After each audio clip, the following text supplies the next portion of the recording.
The nation gasped as Bill Barr leaned in and accused Representative Jasmine Crockett of a lie so bold it silenced the chamber. His voice carried the weight of authority, sharpened with condescension, as if he had already declared victory. Cameras zoomed in. Reporters froze mid-keystroke. It was the kind of moment designed for headlines, a spectacle meant to define the narrative before facts could catch up. Barr's accusation was not a question.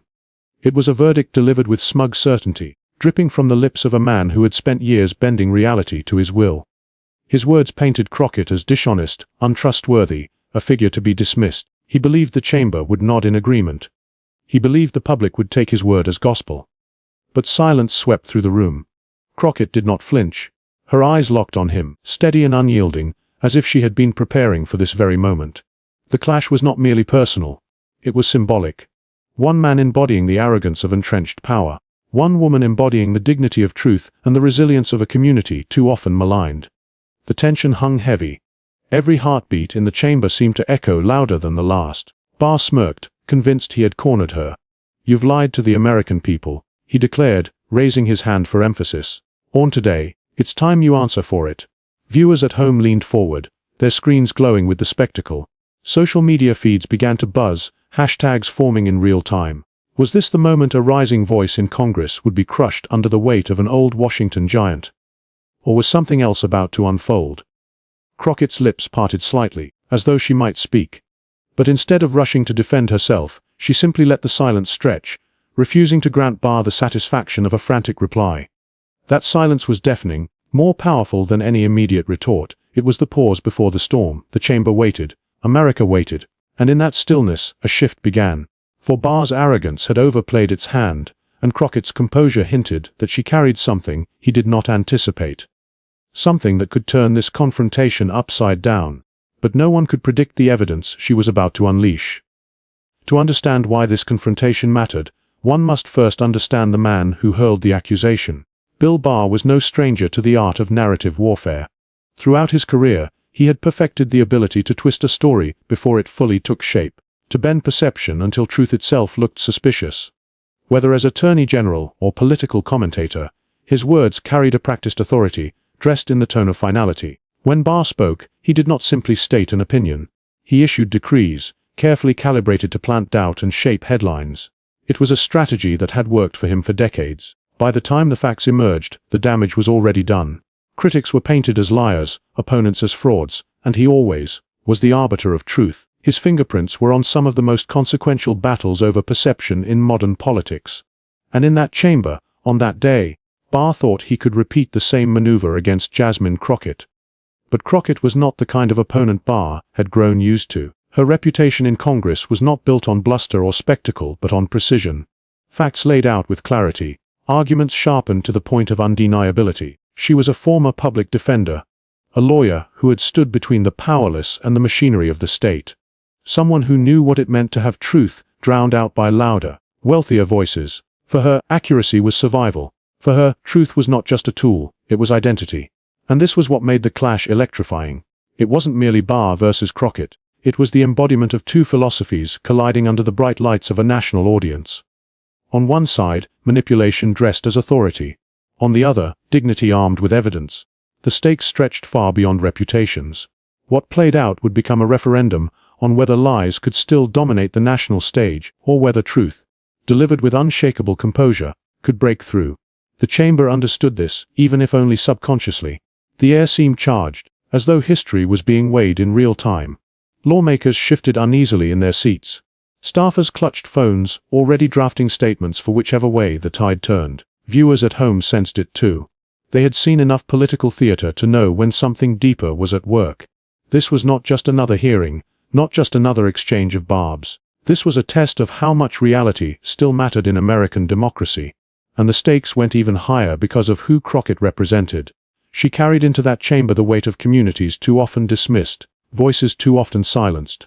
Every word she spoke was not just for herself, but for those who had been told their truth was inconvenient, their experience invalid. Barr's accusation wasn't simply an attack on her. It was an attack on the principle that evidence and integrity could still win against manipulation. What made it all the more suspenseful was the unknown. No one knew what Crockett had prepared, what she might reveal, or how devastating it could be. but the steadiness in her eyes suggested she had come ready. Ready not only to defend herself, but to turn the tables in a way Barr never imagined. And that's why the moment mattered, because what was about to surface wouldn't just shatter Barr's accusation. It would ripple across the nation. Bill Barr's name had long been synonymous with power, but not the kind of power that inspires trust. His legacy was built on the quiet manipulation of narratives, the bending of truth to protect the very institutions and individuals who thrived on secrecy.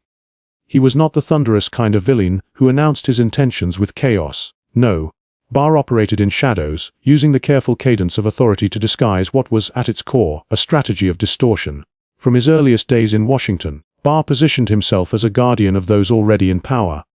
His legal opinions often carried the same subtle signature, a reinterpretation of law that tilted the scales just enough to benefit the well-connected, while cloaking the maneuver in the language of legality. To the untrained ear, his words sounded like reasoned judgment. To those who understood the stakes, they sounded like a door slamming shut on accountability. He had been called the cover-up artist, more than once, though never to his face by those within the political elite. He was too valuable, too practiced in the art of shielding the mighty from scrutiny. The Iran-Contra affair, executive overreach, even questions of presidential misconduct.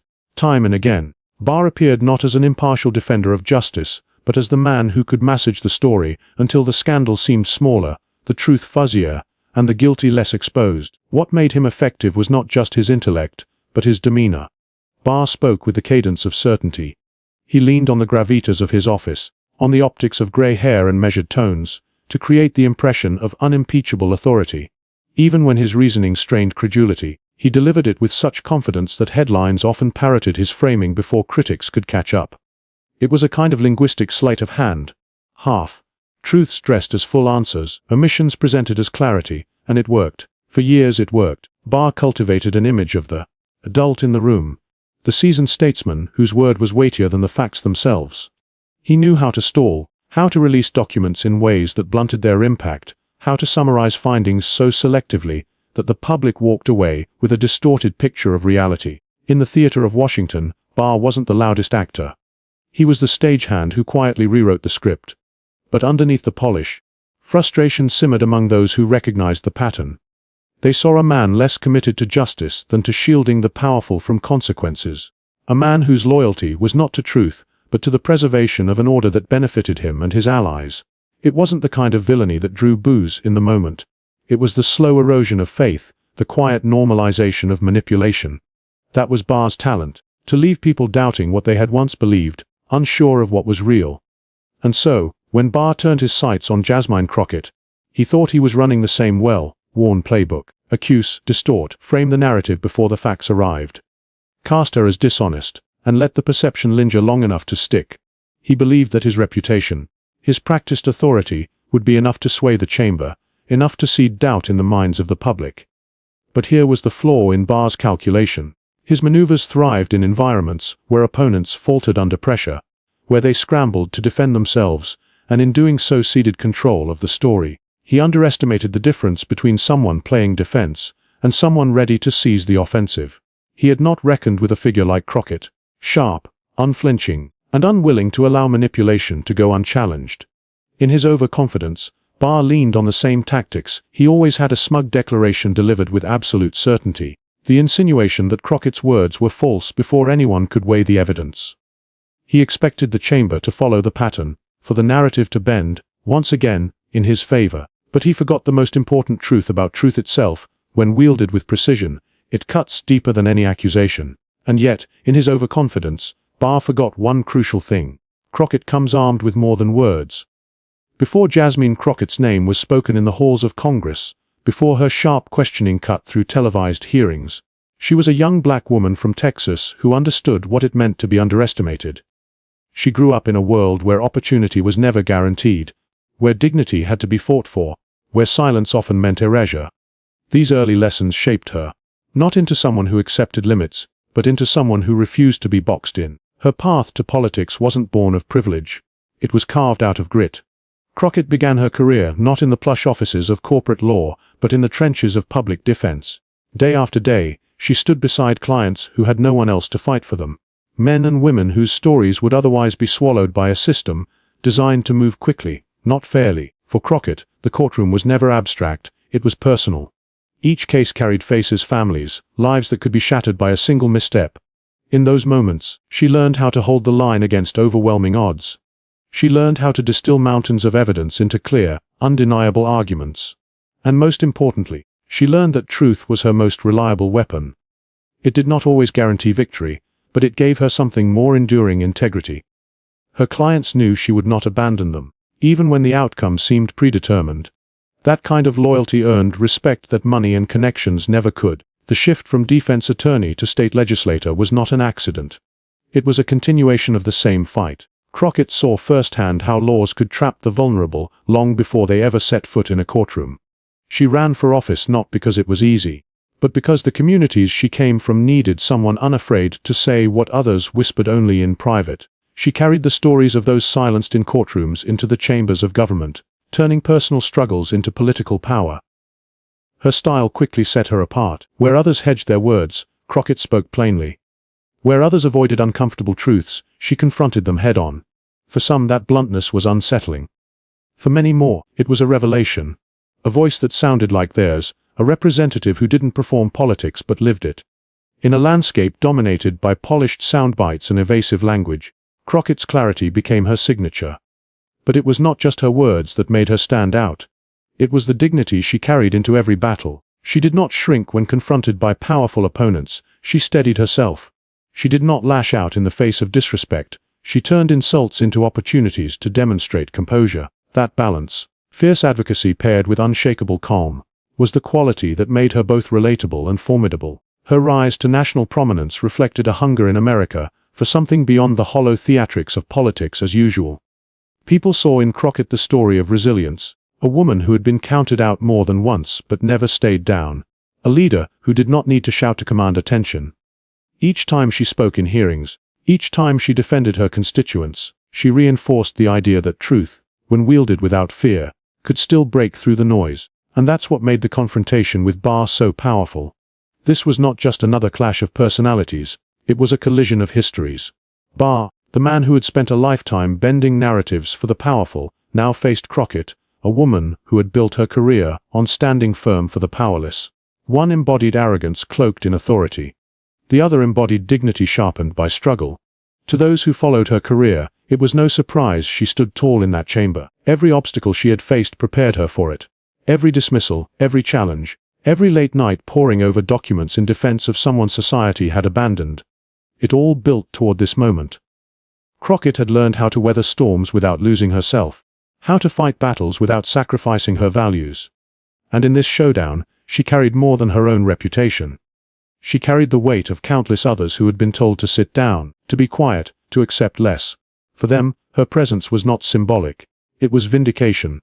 It was proof that dignity could walk into a room designed to silence it and command attention. So when Barr leaned forward with his accusation, Crockett did not see just one man's arrogance.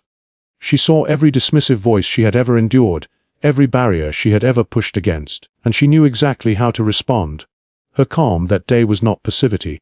It was the stillness of someone who has fought too many battles to waste energy on bluster. It was the composure of someone who understood that truth, when revealed at the right time, does not just defend. It destroys. And on this day, all of that preparation, all of that fire, would erupt at the perfect moment.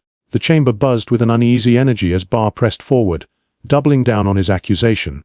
His words dripped with disdain, each syllable sharpened to cut at Crockett's credibility. He smirked between sentences, the kind of smug grin that told the room he believed he had already won. It was theater to him, a performance designed to dominate the narrative before Crockett could even begin to respond.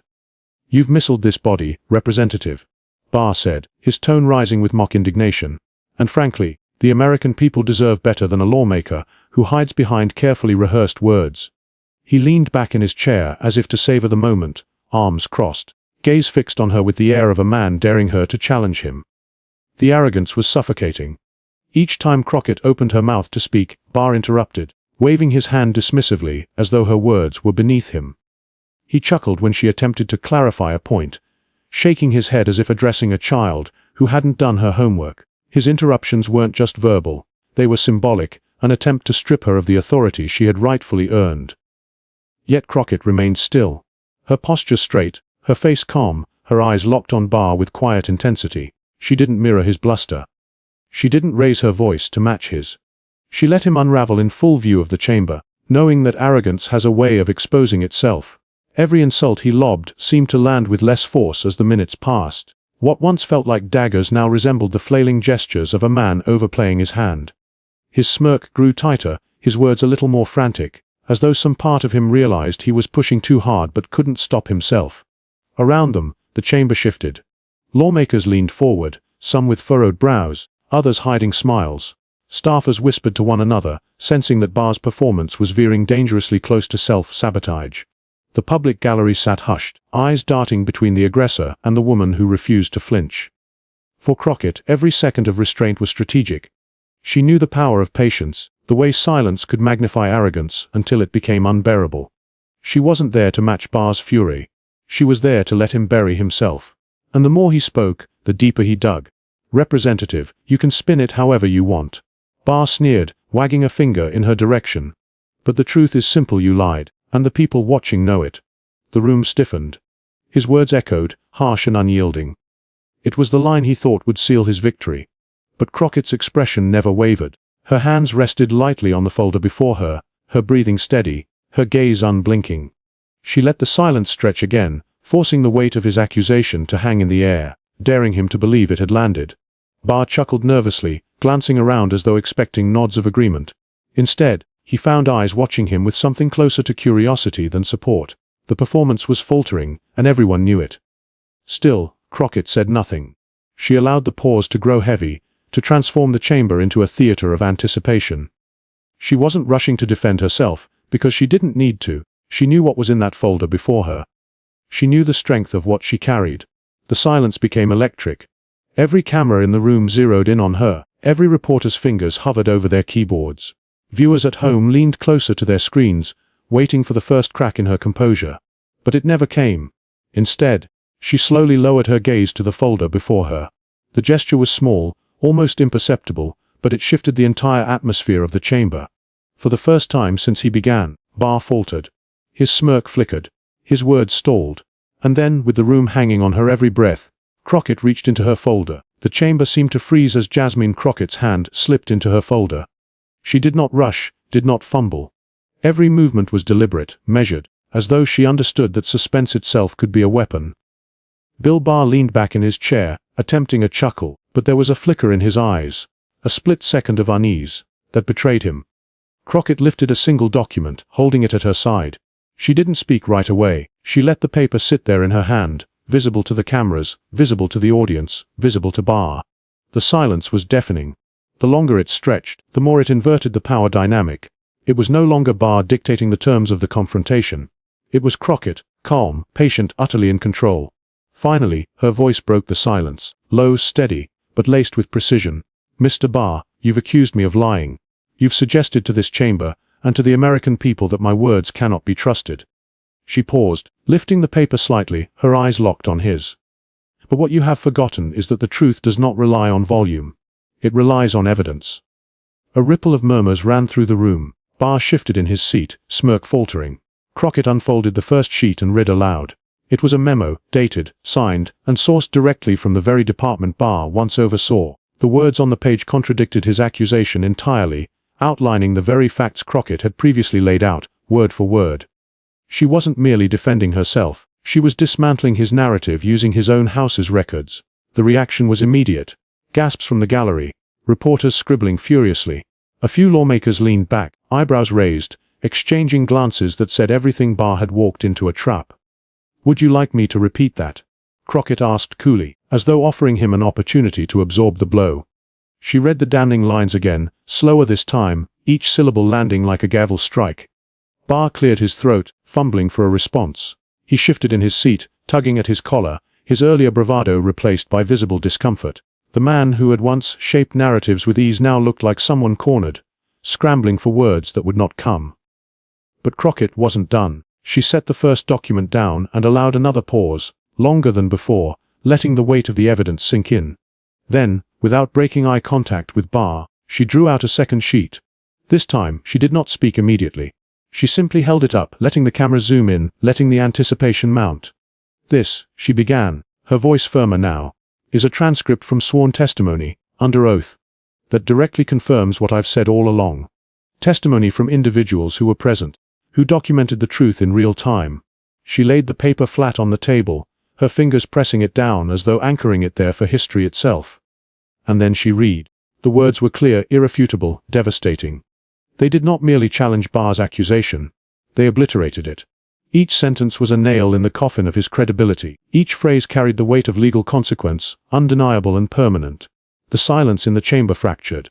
Audible gasps, whispers, the shuffling of papers as lawmakers reacted. A few clapped their hands against their desks in restrained acknowledgement. One voice from the gallery let slip an audible, "That's it." The performance Barr had orchestrated collapsed in real time, replaced by a new headline. Jasmine Crockett had produced the receipts. Barr's face told the story better than words could. His smirk was gone. His jaw tightened. His eyes darted, searching for an exit in a room that offered none. He opened his mouth once, twice, but no sound came out. For a man who had built his career on commanding narratives, silence was the greatest humiliation. Crockett, however, was far from triumphant in tone. She did not gloat, did not raise her voice. Her restraint was its own form of dominance. "Mr. Barr," she said softly, almost gently, "when you accuse someone of lying, you had better make sure the facts aren't standing in plain sight. Because when they are, it isn't the accused who loses credibility. It's the accuser." The line landed like thunder. The chamber broke into an unsettled stir, a mix of awe and disbelief. For once, Barr sat powerless, his usual armor of authority shattered by the simple act of evidence laid bare. And then, as if to twist the knife with dignity rather than spite, Crockett neatly stacked the papers back into her folder, folded her hands on top of it, and leaned back in her chair. She didn't need to say more. She had said everything. The cameras lingered on Barr's face, sweat beading at his temples, his jaw clenched, his eyes averted. For years he had thrived on bending perception. But perception now belonged to her. The chamber knew it. The gallery knew it. And millions watching at home knew it too. This was the moment when arrogance collapsed before truth, when a career of manipulation cracked under the weight of a woman who had learned to wield dignity like a blade. The room erupted, not in chaos, but in a stunned, unified recognition. They had witnessed a rare spectacle in American politics, not just a rebuttal, not just a defense, but a destruction. Barr's accusation had not merely been answered, it had been annihilated. And yet Crockett never raised her voice, never lost her composure. That was her brilliance. She didn't need to scorch the earth. Truth had done it for her. What lingered in the silence afterward was not just Barr's humiliation, but a profound realization that dignity, when armed with facts, is stronger than any weapon arrogance can wield. But if the evidence shook the chamber, what happened online made it an earthquake. The chamber had barely emptied before the moment ignited across the digital landscape. Within minutes, the clip of Jasmine Crockett producing her evidence began to circulate on X, TikTok, and Instagram. Someone clipped the exact moment she slid the paper across the desk, freezing the frame on Barr's face, jaw tight, eyes darting, as Crockett's calm voice narrated his undoing. The caption read simply, "Receipts to smirks." It spread like wildfire. Within an hour, fake Crockett receipts was trending nationwide, joined by "For Barr Busted" and the more irreverent "Filialia Barrenfire." Thousands of users piled on, remixing the footage into memes, GIF, and parody soundtracks. One viral video paired Barr's flustered silence with crickets chirping in the background. Another set his stammering against the dramatic opening chords of a symphony, cutting sharply to Crockett's decisive words. Because when they are, it isn't the accused who loses credibility. It's the accuser. The internet had crowned a victor, and it wasn't even close. Commentators weighed in almost as quickly. Progressive voices hailed Crockett's poise, describing her performance as a masterclass in precision. One journalist tweeted, "Jasmine Crockett just redefined what congressional accountability looks like." Barr's spin didn't just fail, it imploded. Civil rights activists amplified the moment, celebrating Crockett as a symbol of resilience. A black woman standing firm against one of the most powerful establishment figures of recent decades. But it wasn't confined to the political corners of the internet. Late-night comedians seized on the spectacle with glee. By that evening, monologues opened with lines like, "Turns out Bill Barr's worst enemy wasn't Congress, wasn't the press, wasn't even Trump. It was Jasmine Crockett and a manila folder." Laughter echoed across living rooms, but beneath the comedy lay a shared recognition Barr had been exposed. Even centrist and conservative commentators couldn't ignore the optics. Some tried to downplay Crockett's triumph, labeling it political theater. But their half-hearted defenses only fueled the discourse. Every attempted dismissal was met with side-by-side comparisons of Barr's accusation and Crockett's documented rebuttal. The facts were impossible to spin, and the internet is merciless with those who try. Ordinary people joined the chorus, their posts carrying a rawness that pundits couldn't manufacture. One user wrote, "A's an immigrant who has been told my whole life that people like me lie to get ahead. Watching Crockett calmly prove the truth against a man like Barr, that meant something." Another commented, "For once, justice didn't whisper, it shouted." It wasn't just political validation. It was personal vindication for thousands who had experienced being talked over, dismissed, or accused unjustly. Crockett's composure, her reliance on facts, her refusal to be rattled. Those qualities turned the confrontation into a mirror, where people saw their own struggles and their own quiet victories reflected back at them. By the next day, mainstream headlines echoed the sentiment. Crockett dismantles Barr with receipts. Bill Barr silenced by evidence. The moment that rocked the chamber. The narrative wasn't just that Barr had lost. It was that Crockett had won in a way that carried symbolic weight far beyond the walls of Congress. The memes kept rolling, the clips kept circulating, and the hashtags kept climbing. But beneath the humor, beneath the viral energy, a deeper current was building. People weren't just entertained, they felt validated, even inspired. In an era when truth so often feels fragile, when power so often seems unassailable, watching Barr falter and Crockett prevail became more than a viral moment. It became proof that dignity could still stand its ground. And yet beyond the memes, a deeper lesson was echoing. As the storm of reactions rippled across the country, one truth became undeniable: what had unfolded in that chamber was not just a political skirmish, it was a parable about power, arrogance, and the resilience of truth. Jasmine Crockett stood in a place where so many before her had been silenced, talked over, or smeared, and instead of shrinking, she turned accusation into revelation. In her own words after the confrontation, Crockett distilled the lesson: lies can travel fast, but they can't outrun the truth. Not forever. That line became a rallying cry, replayed in news packages, echoed in op-eds and printed onto protest posters. The message resonated because it wasn't abstract. It was lived. People had watched the lie take shape, watched it delivered with Barr's smug confidence, and then watched it collapse under the weight of documented fact. It was more than Barr's undoing. It was a reminder that arrogance has limits, and those limits appear whenever dignity enters the room. Crockett did not raise her voice. She didn't match Barr's smirk with one of her own. She let the evidence do the talking, and in doing so, she elevated the entire moment above petty politics. She reframed the attack into a universal truth: dignity doesn't just survive arrogance, it exposes it. That lesson carried special meaning in a fractured America. For immigrants who have been told they don't belong, for working people dismissed as uneducated, for communities of color painted as dishonest or undeserving, the image of Crockett calmly holding her ground was more than political theater. It was validation. It was proof that the fight for justice is not always about the loudest voice, but about the most unshakable truth. And for democracy itself, the moment mattered. In a system where narratives can be twisted, where figures like Barr have often dictated what counts as truth through authority alone, Crockett reminded the country that service is not about manipulation. It's about accountability. She showed that when representatives come prepared, when they honor their constituents by carrying the facts, no amount of bluster can erase reality. Even those who disagreed with her politics could not deny what they saw: arrogance crumbling before dignity. The moral clarity was too sharp, too visible, too undeniable.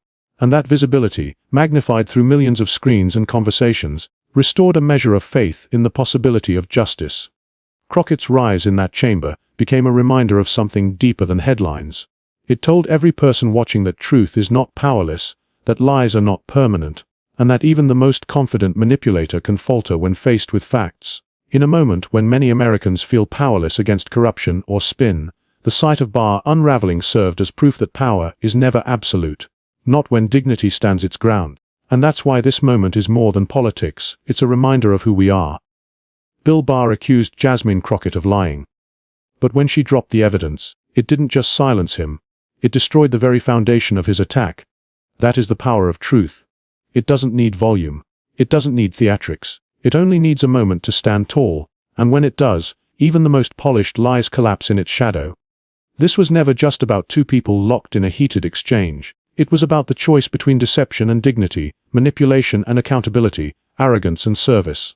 Crockett reminded America, and the world, that truth isn't fragile, it's steady. And when wielded with courage, it can dismantle even the most carefully constructed facade. That's the moral clarity we need right now. Because in a time when so many wonder if justice still matters, when so many feel drowned out by the noise of spin and spectacle, this moment shows us that honesty and courage can still cut through. And that should inspire all of us. Not just to cheer from the sidelines, but to take part in a larger movement for truth. So here's where you come in: subscribe. Join the movement where truth always destroys deceit. Share. Send this to someone who needs to see dignity win. Comment. What does standing for truth mean to you?